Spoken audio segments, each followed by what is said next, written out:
بسم اللہ الرحمن الرحیم۔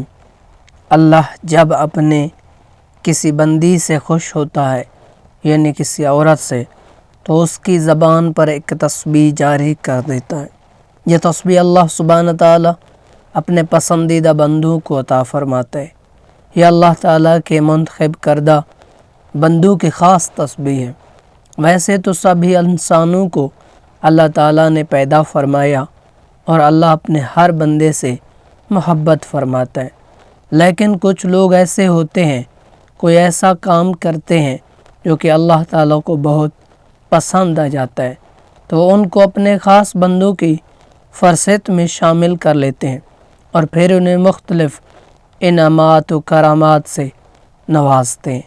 یہ تسبیح جو آج ہم آپ کو بتانے جا رہے ہیں، یہ اللہ تعالیٰ اپنے پسندیدہ اور مقبول بندے کو تخفن عطا فرماتے ہیں۔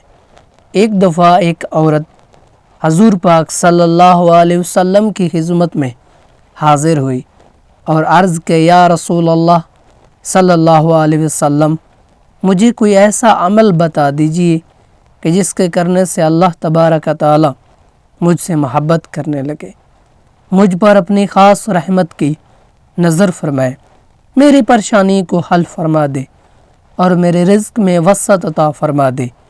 مجھے کوئی ایسا عمل بتا دیجئے جس سے میرا اللہ مجھ سے راضی ہو جائے، سبحان اللہ، اور مجھے اپنے خاص بندوں کی فہرست میں شامل کر لے اور میرے شوہر بھی مجھ سے محبت کرنے لگے۔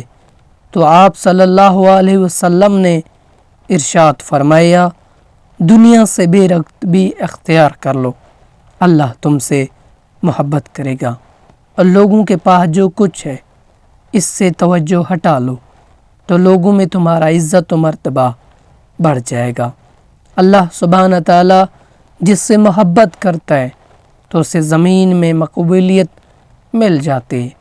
مطلب یہ کہ لوگ اس سے محبت کرتے ہیں، اس کی طرف میل ہوتے ہیں، اس سے خوش ہوتے ہیں اور اس کے بارے میں اچھا گمان رکھتے ہیں، اور ممکن حد تک اس سے برائی دور کرنے کا ارادہ رکھتے ہیں۔ نبی کریم صلی اللہ علیہ وسلم نے ارشاد فرمایا، اللہ تعالیٰ ارشاد فرماتا ہے کہ گناہ گار کا رونا، آہ و بکا کرنا گڑ گڑا کر مجھے تسبیح پڑھنے والے کی سبحان اللہ کی آواز سے زیادہ محبوب ہے۔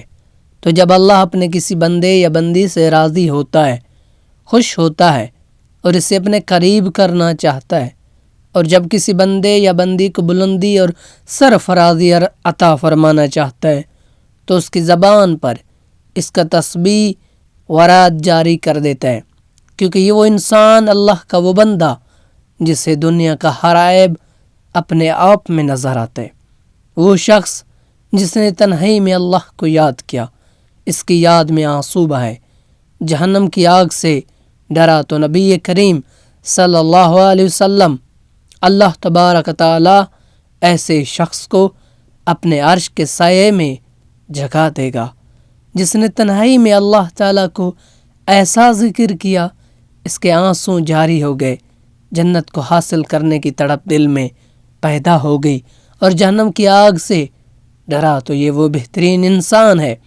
جسے اللہ پاک چن لیتے ہیں اور اس کی زبان پر یہ تسبیح جاری کر دیتے ہیں۔ اس تسبیح پڑھنے والے پر اللہ پاک اپنا خاص کرم و فضل فرماتے ہیں، اس کے ساتھ رحم اور نرمی کا معاملہ فرماتے ہیں اور اسے بہت زیادہ پسند کرتے ہیں۔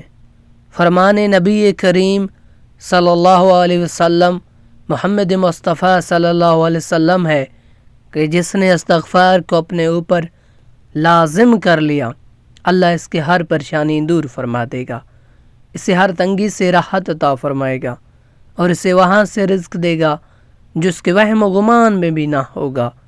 تو آپ بھی اگر اللہ کے محبوب بندوں میں شامل ہونا چاہتے ہیں، اس کے چنے ہوئے بندوں کی لسٹ میں شامل ہونا چاہتے ہیں، تو استغفر اللہ استغفر اللہ استغفر اللہ کو کوئی بھی دعا جو آپ کو آسان لگے، چلتے پھرتے اٹھتے بیٹھتے پڑھتا رہا کریں۔ ماہ رجب کے مہینے میں کثرت سے استغفار پڑھیں۔ اور اللہ کو خوش کریں۔ یہ ماہ شعبان المعظم کی بہترین راتوں میں سے بہترین راتیں ہیں۔ آپ ان کو استغفار کو اپنا معمول بنائیں۔ حضرت امام نعمتی رحمۃ اللہ فرماتے ہیں جو ماہ رجب میں یومیہ ایک مرتبہ سورہ اخلاص پڑھے تو 10,000 اونٹوں پر کاغذ لادا جائے گا، زمین و آسمان باشندوں کو سونے کی قلم دی جائیں گے اور وہ سورہ الخاص کا ثواب ان کاغذوں پر درج کریں گے۔ اس شخص کے لیے جو ماہ رجب میں روزانہ صرف ایک مرتبہ قل هو اللہ احد پڑھے گا۔ محترم ناظرین، ماہ رجب میں لا الہ الا اللہ کہنے کی خاص تاکید کی گئی ہے۔ 1000 مرتبہ لا الہ الا اللہ کہنا پورے مہینے میں ایک دن میں نہیں، پورے مہینے میں 1000 مرتبہ کہنا ہے۔ لا الہ الا اللہ، اللہ کا ذکر وہ ہے کہ جس میں حروف لا با نہیں ہے، یعنی کہ اس کو ذکر کرتے ہوئے لا با نہیں مل رہے۔ روایات میں آتا ہے کہ حضور پاک صلی اللہ علیہ وسلم اکثر صحابہ سامنے بیٹھے ہوئے اس کلمے کا ورد کر رہے ہوتے ہیں، کیونکہ اس میں کوئی ریاکاری نہیں ہے، سامنے والے کو معلوم ہی نہیں پڑتا کہ کوئی ذکر کر رہا ہے۔ ماہ رجب میں حدیث کے حوالے سے ہم آپ کو مزید 4 وظیفے بتائیں گے۔ میرے پیارے دوستو، ماہ رجب تو گزر گیا ہے، لیکن میں فضیلت اس کی بیان کرتے جا رہا ہوں۔ ماہ رجب کے ہر دن اللہ پاک کئی افراد کو جہنم کی آگ سے نجات دلاتا ہے۔ رجب کے مہینے میں ہم نے استغفار کی کثرت کرنی ہے۔ استغفر اللہ کا ورد آپ زیادہ سے زیادہ کریں۔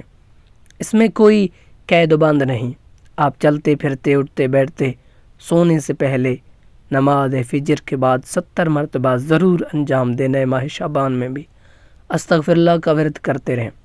دوسرا وظیفہ آپ کو بتاتے کہ نبی کریم صلی اللہ علیہ وسلم نے ارشاد فرمایا، جس نے رجب و شعبان میں 7 مرتبہ یہ کہا، استغفر اللہ العظیم الذی لا الہ الا هو الحی القیوم واتوب الیہ توبۃ عبد ظلم النفس لا یملک نفس موت و حیات و نشورا۔ تو اللہ پاک اس پر مقرر دنوں فرشتوں کو فرمائے گا کہ اس کے گناہوں کا صحیفہ مٹا ڈالو۔ تو فی رجب تو آپ نے پوری کوشش کر کے پورے مہینے میں کسی بھی دن کسی بھی ٹائم صرف 7 مرتبہ ان کلمات کو پڑھ لینا ہے۔ اسی طرح جب شعبان آئے تو پھر شعبان کے مہینے میں بھی کسی بھی ٹائم کسی بھی دن انہی کلمات کو 7 مرتبہ پڑھ لیجیے گا۔ تو ہمیں پوری امید ہے کہ اللہ سبحانہ تعالیٰ